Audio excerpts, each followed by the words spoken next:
Assalamualaikum warahmatullahi wabarakatuh. Oke para sobat YouTuber, para sobat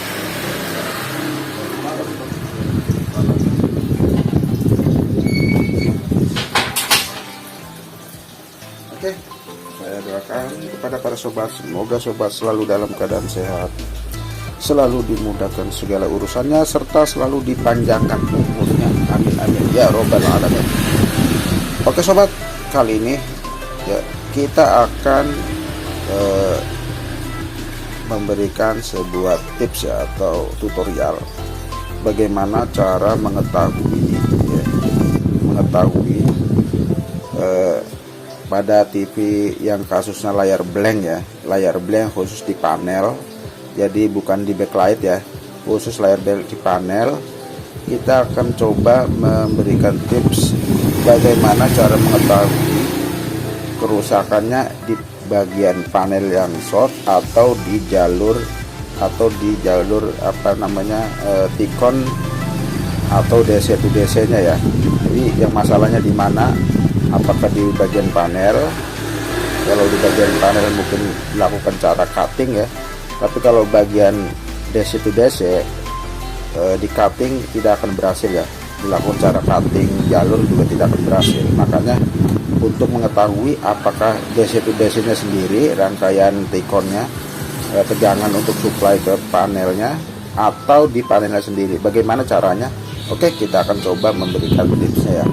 Sekaligus saya akan membandingkan ya. Di sini saya memiliki tiga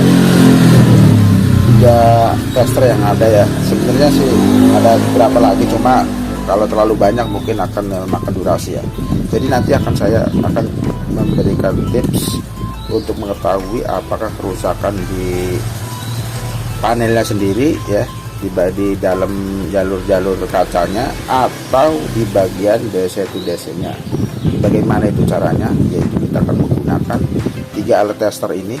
Kita akan bandingkan ya masing-masing kelebihan dan kekurangan di tester masing-masing ya, dengan tester yang terutama ya pasti akan berbeda karakteristiknya ya.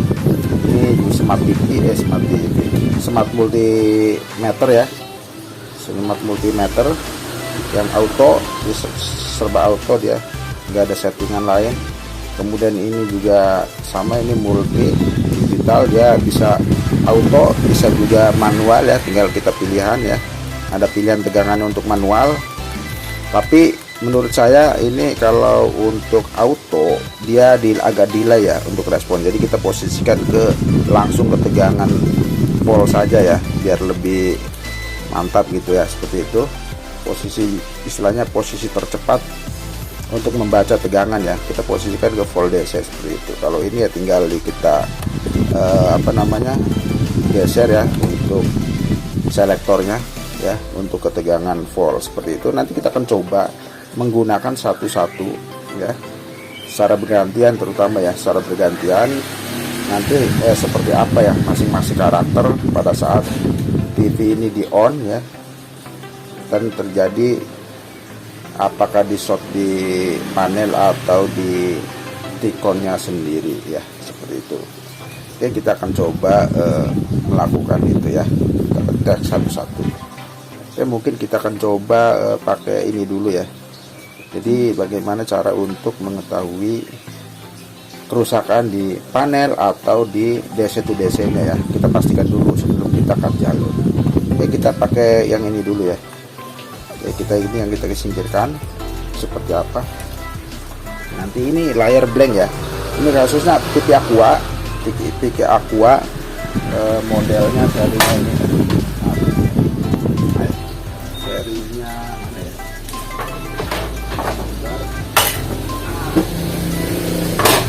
serinya mana ya, serinya Aqua nih. Nah, ya modelnya LE32 Aki T6600G ya, sudah smart TV ya, sudah smart TV, sudah Android ya, Android. Karena di sini ada wifi nya ya, ada jalur wifi nya. Kita akan coba colokan ya. ini saya indikator powernya saya ini di luar ya, karena nggak ada remote-nya. Saya pakai remote ini. Kita akan colokkan. Bismillahirrahmanirrahim. Oke. Nah, indikator sudah nyala ya.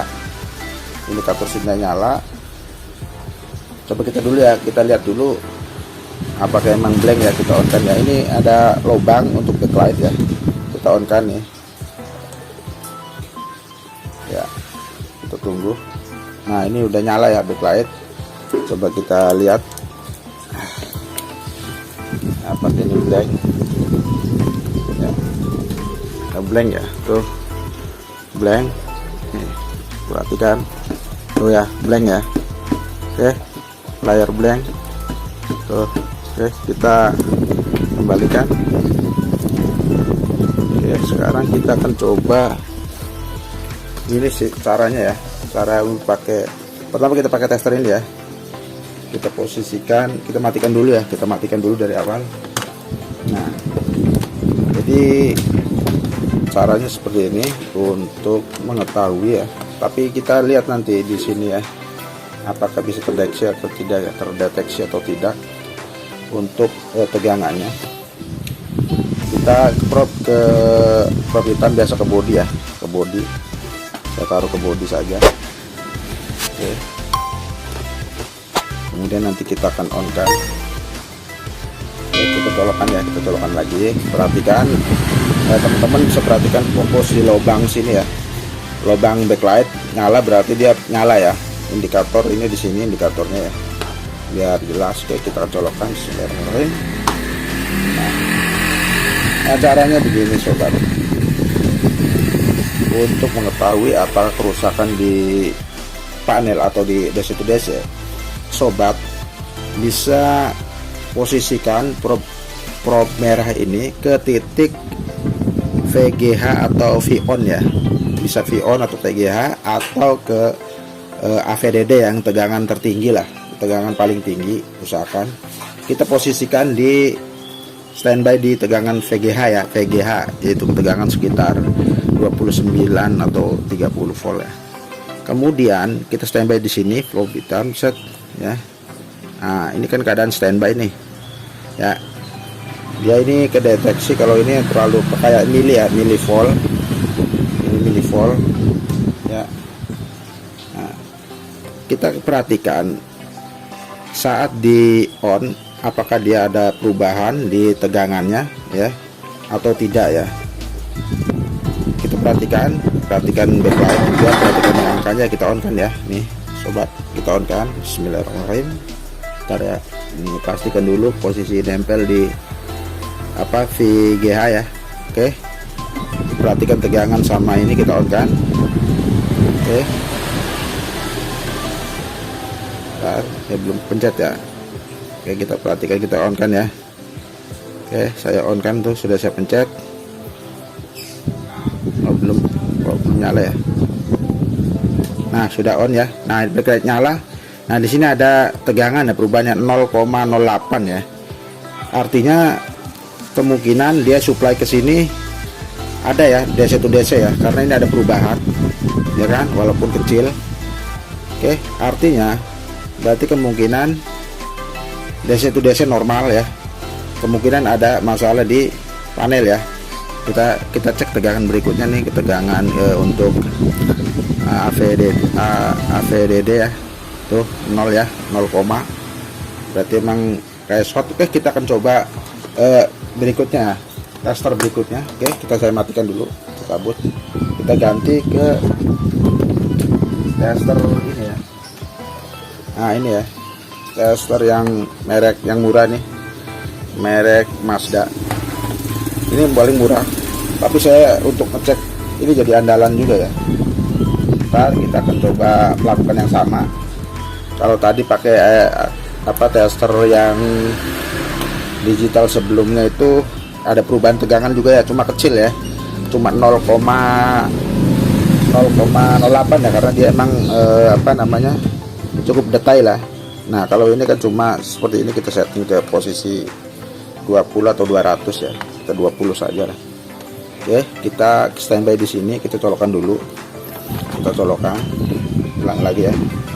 Oke, sudah standby ya. Kita standby di pin VGH tadi ya, sama ya, pelakuannya sama.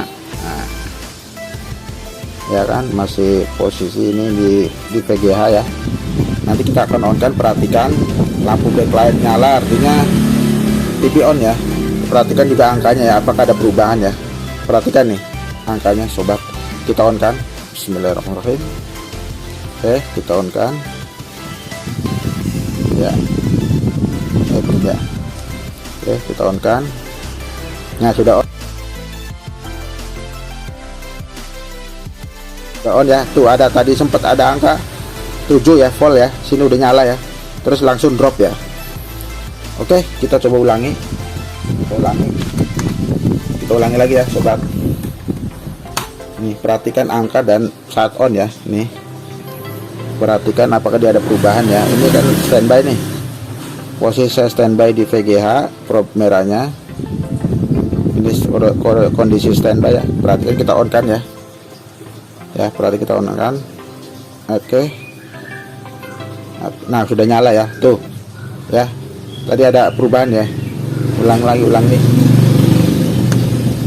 Kita ulang lagi apakah tadi ya. Oke, kita ulang lagi ini ya, perhatikan, kita ulang. Oke, kita on kan. Nah, sudah, tadi ada